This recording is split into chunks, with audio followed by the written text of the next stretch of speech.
Hello, good morning or good afternoon. My name is Leonardo Lampret, and welcome back to Skills and Tales.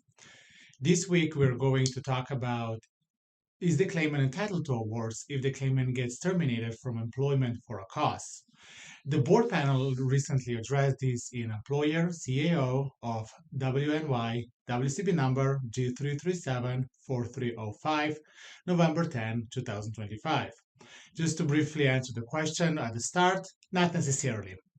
So let's see what happened in the board panel decision. Now, on March 1st, 2025, the claimant suffered multiple work-related injuries. At first, it sounded serious, but quite soon enough, it showed that it was not as bad as it looked in the first place. Because just 4 days later, on March 5th, 2025, the medical provider issued a letter that the claimant can return back to work with no restrictions. But then on March 11, 2025, the employer sent their own letter saying that the claimant is terminated from the employment because of the unsatisfactory performance.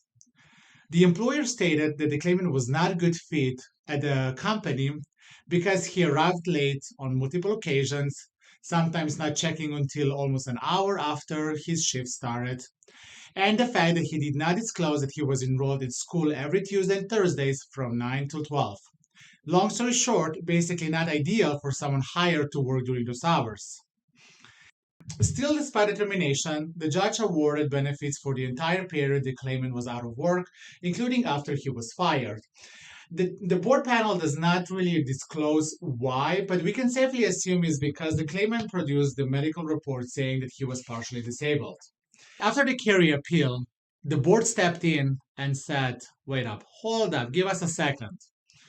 They pointed out third department precedents, and the board explained further that when a claimant is discharged for misconduct, the termination defeats the inference that the claimant's subsequent loss of wages is attributable to the physical limitation which resulted from his work-related injury, thereby shifting the burden to the claimant to establish by substantial evidence that the limitations on his employment due to his disability were a cause of his subsequent inability to obtain employment.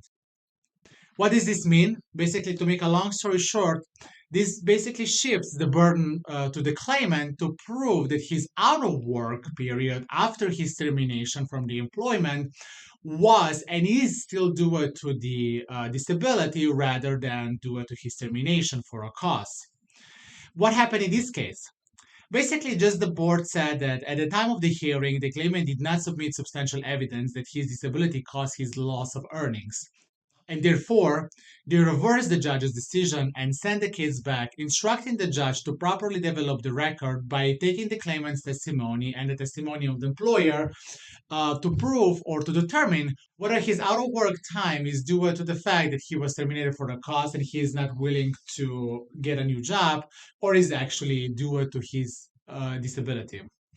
Now, what is the bottom line? Well, just because a claimant has a medical evidence of a partial disability, that doesn't mean they are automatically entitled to wage loss awards. When there's credible evidence that the claimant's time out of work is due to reasons unrelated to this injury, like being terminated for cause, the rules a little bit change. In those situations, the claimant must affirmatively show that their loss of earning is caused by the disability itself and not by the termination or other unrelated factors. Only then they can qualify for benefits. Thank you for tuning in and see you next month.